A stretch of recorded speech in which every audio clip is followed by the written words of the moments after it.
आज मैं बात करूंगा सेक्स की टाइमिंग के ऊपर। ये एक ऐसा टॉपिक है जिसको मैं यूजुअली सोशल मीडिया पे डिस्कस नहीं करता। उसकी वजह यह है कि हमारे लोगों में एक हिजान है सेक्स को लेके।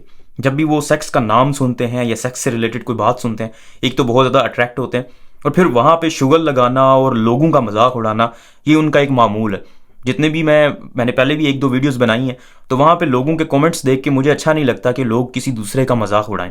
तो इसलिए मैं इन टॉपिक्स को अवॉइड करता हूँ। लेकिन इस टॉपिक के बारे में, सेक्स की टाइमिंग के बारे में इतनी मिस इन्फॉर्मेशन मौजूद है सोशल मीडिया पे और मुख्तलिफ जगहों पे कि मुझे ज़रूरत महसूस हुई है कि मुझे थोड़ा सा इसके बारे में लोगों को आगाह करना चाहिए। सबसे पहले तो हम ये जानते हैं कि सेक्स की टाइमिंग होती क्या है। सेक्स की नॉर्मल टाइमिंग 1 मिनट से ज़्यादा अगर है तो दैट इज़ नॉर्मल। लोगों में हर पर्सन टू पर्सन वेरी करता है, लेकिन इंटरनेशनल गाइडलाइंस के मुताबिक अगर आपकी सेक्स की टाइमिंग 1 मिनट से ज़्यादा है then it is normal.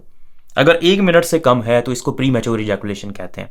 Average जो सेक्स का टाइम होता है वो यूजुअली 5 मिनट्स के अराउंड अबाउट होता है। लेकिन 1 मिनट से अगर कम है तो इसका मतलब आपको प्री मैच्योर इजैकुलेशन का प्रॉब्लम है, साइकोथेरेपी या किसी तरह की ज़रूरत है। आप उसके लिए डॉक्टर से रिज्यू कर सकते हैं या साइकाइट्रिस्ट से रिज्यू कर सकते हैं। नंबर 1 जो कॉज है वो है गंदी वीडियोस देखना। ये जो गंदी वीडियोस देखते हैं ना, ये बहुत कॉमन है। मतलब हमारा जो पाकिस्तान है माशाल्लाह से टॉप कंट्रीज में आता है जहाँ पे पोर्न देखी जाती है। हालांकि ये बैन है, ये जितनी भी वेबसाइट्स हैं गंदी वेबसाइट्स, ये बैन है पाकिस्तान में। लेकिन फिर भी VPN यूज़ करके और भी तरीके हैं, मैं आपको बताऊंगा नहीं लेकिन वो तरीके यूज़ करके लोग देखते हैं और अभी भी टॉप कंट्रीज़ के अंदर है जहाँ पे पोर्न को देखा जाता है। तो उसकी वजह से अब वहाँ पे वो जो लोग होते हैं, जिस तरह मूवीज़ के अंदर होता है, मूवीज़ में totally different, entire world different होती है। वहाँ पे लव, मोहब्बत, प्यार, और जैसे लोगों को और कोई काम ही नहीं है प्यार के अलावा, तो बिल्कुल ऐसे ही इन पोर्न वीडियोज़ के अंदर भी होता है। वहाँ पे जो कुछ आपको दिखाया जा रहा होता है वो रियल नहीं होता, वो सब कुछ फेक होता है। इसलिए उसको देख के अगर आप अपनी टाइमिंग को कंपेयर करेंगे कि आपकी टाइमिंग कम है, आपकी एनर्जी कम है, तो वो गलत होगा। तो एक तो आपका कॉन्सेप्ट वहाँ से आता है, वो जो पोर्न गंदी मूवीज़ देखते हैं लोग, वहाँ से उनका जो है ना वो एक इमेज बनता है, अच्छा टाइमिंग इतनी होनी चाहिए। तो एक तो वो वहाँ पे गड़बड़ हो जाती है।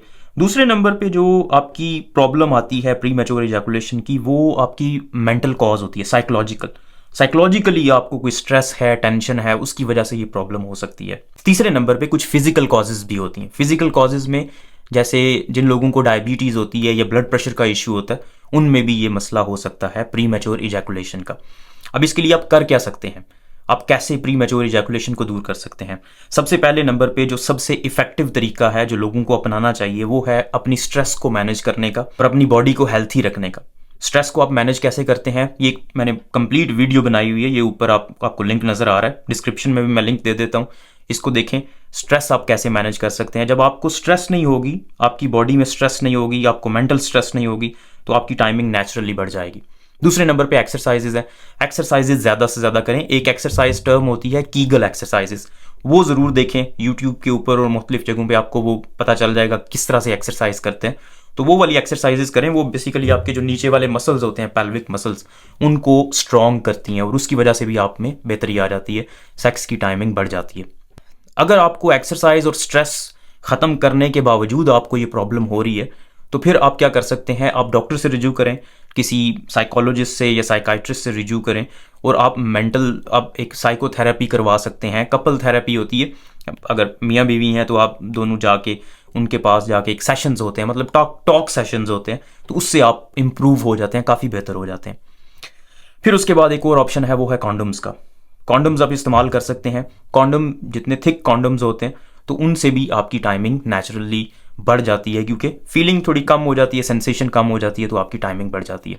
अच्छा, इसके अलावा कुछ मेडिकल ऑप्शंस भी होते हैं। मेडिकल ऑप्शंस मतलब मेडिसिन ऐसी हैं, दवाइयाँ ऐसी हैं जिनसे आपकी टाइमिंग बढ़ सकती है। जिनमें नंबर 1 जो बहुत ज़्यादा लोग यूज़ करते हैं वो है सिल्डेनाफिल, जिसको व्याग्रा कहते हैं, वो इस्तेमाल करते हैं। लेकिन प्री मैच्योर इजैकुलेशन के लिए, मतलब सेक्स की टाइमिंग अगर आपकी कम है, तो इसके लिए सिल्डेनाफिल का इस्तेमाल फ़ायदेमंद नहीं होता। सिल्डेनाफिल एक ऐसी दवाई है जो यूजुअली जो हार्ट के पेशेंट्स होते हैं उनको भी दी जाती है। इसके साइड इफ़ेक्ट्स बहुत ज़्यादा हैं, इसलिए इसको डॉक्टर की प्रिस्क्रिप्शन के बगैर इस्तेमाल नहीं करना चाहिए। खुद से आप ख़रीद के जो है वो नहीं इस्तेमाल करना चाहिए। डॉक्टर से पहले रिव्यू करना चाहिए, डॉक्टर से बात करके अगर वो समझें कि ठीक है, आपके लिए इफ़ेक्टिव हो सकती है, तो फिर आप यूज़ कर सकते हैं। इसके अलावा कुछ और मेडिकेशन होती हैं जिनको एंटी डिप्रेसेंट्स कहते हैं। डिप्रेशन के लिए जो दवाइयाँ इस्तेमाल होती हैं उनका एक फ़ायदा ये भी होता है कि वो प्री मैच्योर इजैकुलेशन में हेल्प करती हैं। प्री मैच्योर इजैकुलेशन जिन लोगों को होता है उनमें ये हेल्प कर सकती हैं, टाइमिंग आपकी बढ़ सकती है उन दवाइयों की वजह से।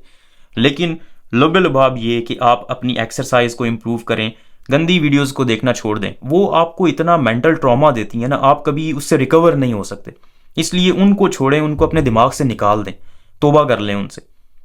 जब आप उनको निकालेंगे वो आपके आइडियल नहीं होंगे, ठीक है, वो जो आप वहाँ पे देखते हैं वो आपके दिमाग में नहीं होगा, तो आपकी टाइमिंग वैसे ही बढ़ जाएगी। तो आप अपने आप को आप अपने अंदर एक सेटिस्फेक्शन महसूस करेंगे।